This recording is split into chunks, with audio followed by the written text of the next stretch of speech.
आप कभी ट्रंप से मिले हैं, डोनाल्ड ट्रंप से? नहीं, अभी मिला तो नहीं था, बीच में कोई बात चल रही थी तो मैंने कहा देखेंगे।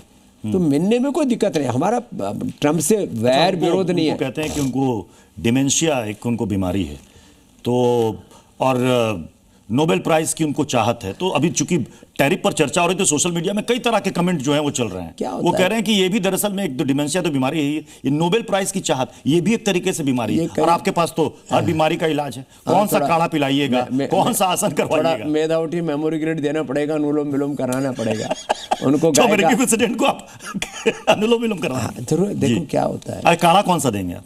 हाँ, काढ़ा उनको ब्राह्मी शंख पी का पिलाएंगे, और नहीं तो फिर उनको तो फिर कुटकी का काढ़ा पिलाना पड़ेगा। थोड़ी कड़वी दवाई है ना, तब वो काम आएगी। खैर ये तो हंसी मजाक की बात है, लेकिन सीरियस बात ये है कि भारत आज एक बहुत बड़ा बाजार है पूरी दुनिया के लिए। भारत में प्रतिभाओं की कमी नहीं है, टैलेंट की कमी नहीं है, भारत में पूंजी की कमी नहीं है। भारत में कोई भी काम करना चाहे, वर्ल्ड के इन्वेस्टर्स हजारों करोड़ रुपये हमारे झोली में लोगों ने डाले और अभी भी तैयार है। हमसे कहते हो समझिए, आपको जितना भी आपको अपना शेयर डाइल्यूट करना है, हम अब क्योंकि आप काम कर, देखो पूरी दुनिया को काम चाहिए, भारत के अलावा कहीं ग्रोथ नहीं है। तो मैं तो आपको एक बहुत बड़ी बात कह रहा हूँ, भारत की करेंसी, भारत की जीडीपी, भारत की ग्रोथ रेट, भारत की हर एक दृष्टि से आगे दुनिया में जो वैल्यू होगी, जो यहाँ पर वैल्यू मिलेगी। आप भी इस बात को बहुत अच्छे तरीके से समझते हैं, सारा खेल बाजार का है। अर्थव्यवस्था की बात करें तो सारा खेल बाजार का है। क्या भारत अमेरिका को सुपर पावर है, उससे आप इनकार नहीं कर सकते? क्या आप उतने बड़े बाजार को आप छोड़ सकते हैं? बिल्कुल आप बाइकआउट कर सकते हैं। हमारी नहीं, उनकी हमसे ज्यादा आवश्यकता है। आज जो है अमेरिका की हमसे ज्यादा आवश्यकता है जी अमेरिकन्स को।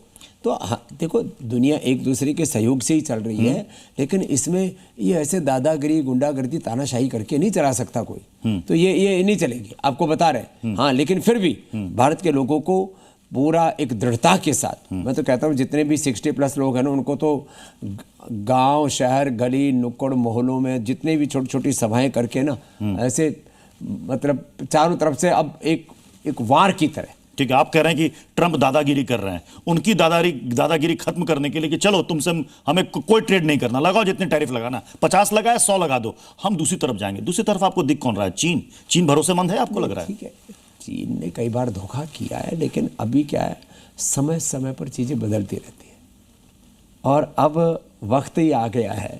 देखो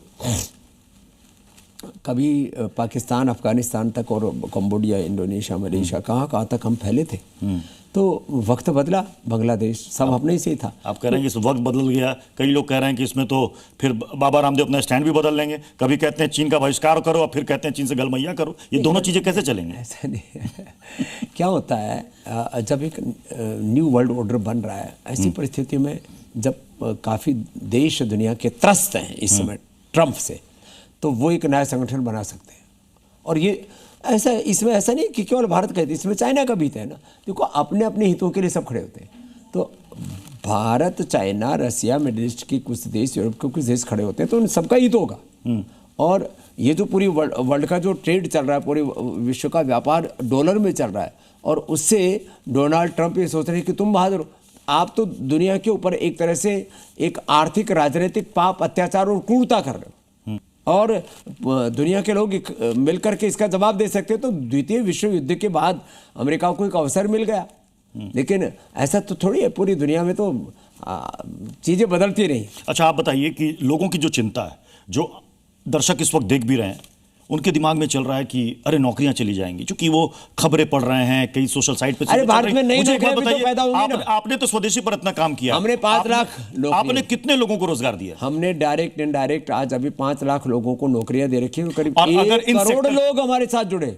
1 करोड़ लोग, 1 करोड़ आज जो डायरेक्टली रोजगार पा रहे हैं। 1 करोड़ लोग तो टोटली जुड़े हैं, क्योंकि आज हम करीब भारत के 1 करोड़ तो स्टोर्स पर उपलब्ध हैं, उनको भी 1 करोड़ स्टोर्स पर। हाँ, ओके। और 5 लाख लोगों को डायरेक्ट इनडायरेक्ट रोजगार दिया है, 5 लाख लोगों को और देने की तैयारी है। तो भारत में जब मैन्युफैक्चरिंग होगा, भारत में, मैंने कहा वर्ल्ड का मैन्युफैक्चरिंग हब बनेगा, हेल्थ में, एजुकेशन में, रिसर्च में, इनोवेशन में, एग्रीकल्चर में, कितने सेक्टर्स हैं भारत के पास। तो प्रतिभाओं की, सामर्थ्य की और काम करने वाले उनकी हुनर की कमी नहीं है ना। तो भारत में नए अवसर पैदा होंगे, हमें घबराना नहीं चाहिए। लेकिन एक बात पक्की है, जो हमसे शत्रुता करे फिर हमें भी उसके साथ धर्म युद्ध कर देना चाहिए। फिर वहां देवासुर संग्राम में यतो धर्मस्ततो जया सत्यमेव जयते, वहां फिर देखो हमने उदारता बहुत दिखाई है, लेकिन अविवेकपूर्ण उदारता ने इस देश को कहीं का नहीं छोड़ा। बहुत तरह से हमने धोखा खाया। यदि 5-10 मुगल जब प्रारंभ में आए तो उसी समय जाग जाते तो अपने करीब 20 करोड़ भाई इस देश में मुसलमान न बनते, 7-8 करोड़ ईसाई न बनते।